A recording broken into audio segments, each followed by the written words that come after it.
জেঠিমা রান্নাঘরে রান্না করছিল। আমার পায়ের শব্দে জেঠিমা বুঝতে পেরেছে যে আমি এসেছি। জেঠিমার সঙ্গে সঙ্গে বলল, "কে রে? সুমি নাকি?" আমি বললাম, "হ্যাঁ জেঠিমা, পড়তে এসেছিলাম।"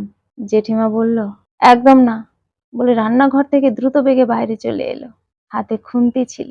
খুন্তিটা নাড়িয়ে আমাকে বলল, "একদম আসবি না আমাদের বাড়িতে।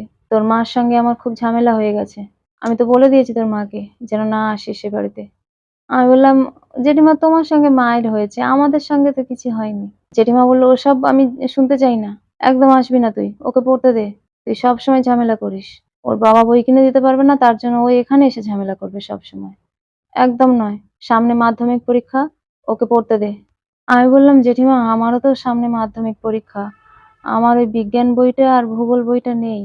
তাই ওর কাছ থেকেই আমি পড়াশোনা করে নিই। ওর তো কোনো অসুবিধা হয় না জেঠিমা, সবসময় তো পড়ি। আরো আমরা দুজনে আলোচনা করে পড়লেই তাড়াতাড়ি আমাদের পড়া হয়ে যায়। তুমি ওকে জিজ্ঞেস করো।" আমার জেঠিমার মেয়ে তখন উপর থেকে উঁকি মেরে বলছে, "তুই চলে আয়, ও মা বলুক।"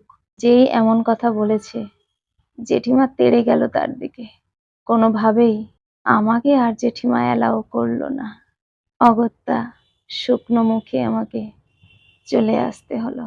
আমার জেঠুর মেয়ে আমাকে সব দিক থেকে সাহায্য করেছে।